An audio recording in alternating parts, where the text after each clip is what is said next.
Hello students, आज हम chemistry में नया टॉपिक कर रहे हैं। उसी चैप्टर में एवरेज लाइफ। एवरेज लाइफ हमने हाफ लाइफ पढ़ी थी। हाफ लाइफ का मतलब मैंने बताया था वो टाइम जिसमें रिएक्टेंट का कंसंट्रेशन अपनी इनिशियल वैल्यू का हाफ हो जाता है। मतलब हमने ये पढ़ा था कि यदि टाइम हाफ लाइफ के बराबर है, if t is equal to T half, तो जो फाइनल कंसंट्रेशन होता है A, वो इनिशियल का हाफ हो जाता है। A हो जाता है A नॉट बाय 2। ये अपन ने हाफ लाइफ पढ़ा था। एवरेज लाइफ, एवरेज लाइफ का मतलब होता है time in which concentration of reactant becomes 1 upon E of initial। मतलब जैसे हाफ लाइफ में जो फाइनल कंसंट्रेशन था वो इनिशियल का हाफ हो जाता था, वैसे एवरेज लाइफ में जो फाइनल कंसंट्रेशन है वो इनिशियल का 1 अपॉन E हो जाता है। यहाँ E वही है एक्सपोनेंशियल जो लॉग का बेस होता है अपना। तो if t is equal to T average, ये एवरेज लाइफ का सिंबल है, then a equal to a naught by e। तो यदि t एवरेज लाइफ के बराबर है तो फाइनल कंसंट्रेशन इनिशियल का 1 अपॉन e टाइम्स होता है। अब यदि अपन फर्स्ट ऑर्डर रिएक्शन लेते हैं, फॉर फर्स्ट ऑर्डर फॉर्मूला क्या पढ़ा है अपन ने? t is equal to 2.303 upon k log to the base 10 a naught by a, ये फॉर्मूला पढ़ा था। इसमें वैल्यू रखनी है। t की जगह रखेंगे t एवरेज, तो a की जगह रखना है a नॉट बाय e। यहां रखा t average equal to 2.303 upon k log to the base 10, ये a नॉट अपॉन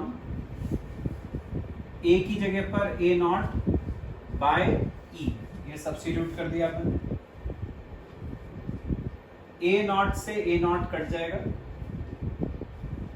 ये जो लॉग का बेस, ये जो अपॉन में e है ये ऊपर जाएगा, तो ये हो जाएगा 2.303 अपॉन के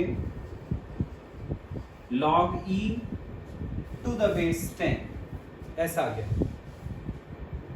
अब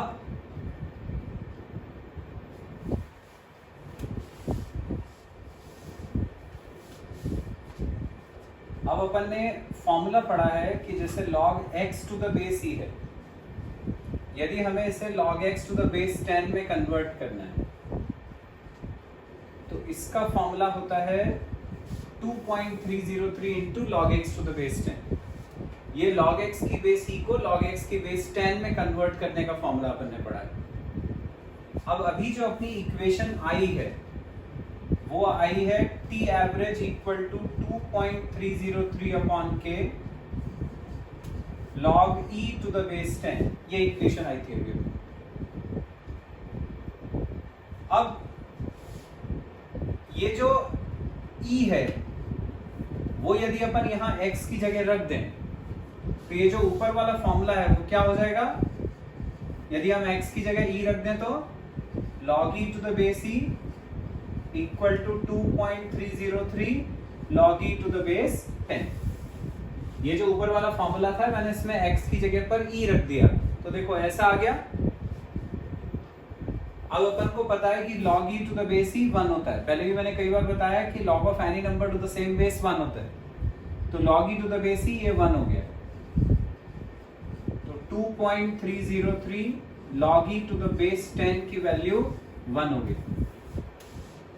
बस, तो जहां पर 2.303 log e to the base 10 आ रहा है, ये पूरा न्यूमरेटर, इसकी जगह पर अपन 1 रख देंगे। तो t एवरेज इक्वल टू हो जाएगा 1 अपॉन के। यहाँ पर k क्या है? Rate constant. मतलब जो एवरेज लाइफ है वो होता है रेट कांस्टेंट का रेसिप्रोकल। अब इसी फॉर्मूले को अपन हाफ लाइफ के फॉर्म में लिख सकते हैं। एक तो ये आंसर आ ही गया अपना, अब इसी का एक और फॉर्मूला अपन लिख सकते हैं। हमने पढ़ा था हाफ लाइफ, सिर्फ फर्स्ट ऑर्डर के लिए बता रहा हूं। हाफ लाइफ का फॉर्मूला था 0.693 अपॉन के, ये हाफ लाइफ का फॉर्मूला था फॉर फर्स्ट ऑर्डर। यदि अपन ने यहां से के निकाला तो के हो जाएगा 0.693 अपॉन टी हाफ, ये के की वैल्यू आ गई। अब एवरेज लाइफ क्या था, 1 अपॉन के, 1 अपॉन के मतलब के का उल्टा, के का रेसिप्रोकल।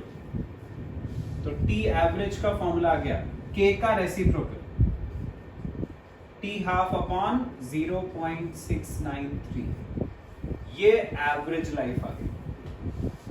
तो एवरेज लाइफ के दो फॉर्मूले होते हैं, एक तो वो होता है रेट कांस्टेंट का रेसिप्रोकल, दूसरा होता है हाफ लाइफ अपॉन 0.693। आ गया बच्चों समझ में? तो ये एवरेज लाइफ कहलाती है। और एवरेज लाइफ की डेफिनेशन क्या थी, वो टाइम जिसमें concentration of reactant reduces to 1 upon E of the initial concentration. आ गया बच्चों समझ में? अब कर रहे हैं बच्चों अपन इस चैप्टर का लास्ट टॉपिक, ये है temperature coefficient. Temperature coefficient of a reaction. Temperature coefficient of a reaction मतलब बता दो पहले तुम्हें टेम्परेचर कोफिशिएंट का। टेम्परेचर कोफिशिएंट जो होता है किसी भी रिएक्शन का, वो दो रेट कांस्टेंट्स का रेशियो होता है।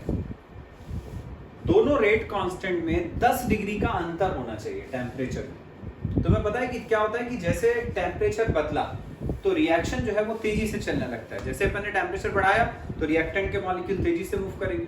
कोलिजन थ्योरी अपन ने पढ़ी है कि कोई भी रिएक्शन तब होता है जब मॉलिक्यूल्स कोलाइड करते हैं। तो क्या होता है, जैसे ही अपन ने रिएक्शन का टेम्परेचर बढ़ाया तो मॉलिक्यूल्स की काइनेटिक एनर्जी बढ़ती है। काइनेटिक एनर्जी बढ़ती है तो ये तेजी से मूव करते हैं, तेजी से मूव करते हैं, जल्दी जल्दी टकराते हैं, जल्दी जल्दी प्रोडक्ट फॉर्म करते हैं। इसका मतलब रिएक्शन का रेट बढ़ जाता है और रिएक्शन का रेट कांस्टेंट के साथ डायरेक्टली प्रोपोर्शनल होता है। तो जैसे ही रेट बढ़ा तो रेट कांस्टेंट बढ़ा। तो अपन को क्या करना है, दो टेम्परेचर लेने हैं, दोनों में 10 डिग्री का अंतर होना चाहिए। हमने पहले वाले पे रेट कांस्टेंट निकाला और 10 डिग्री बढ़ाने के बाद रेट कांस्टेंट निकाला। बस अब ये दो रेट कांस्टेंट आ गए, दोनों को डिवाइड कर दिया। दोनों को डिवाइड करके जो आएगा वो टेम्परेचर कोफिशिएंट कहलाता है। ठीक है, एक टेम्परेचर उसमें ले लेते हैं अपन स्टैंडर्ड टेम्परेचर, जो तुम्हें पता है 298 केल्विन होता है। दूसरा उससे 10 डिग्री ज्यादा, 10 डिग्री ज्यादा मतलब 308। तो दो रेट कांस्टेंट्स हो गए, एक 308 केल्विन वाला और एक 298 केल्विन वाला। बस इन दोनों का जो रेशियो है इसको हम बोलते हैं temperature coefficient of a reaction.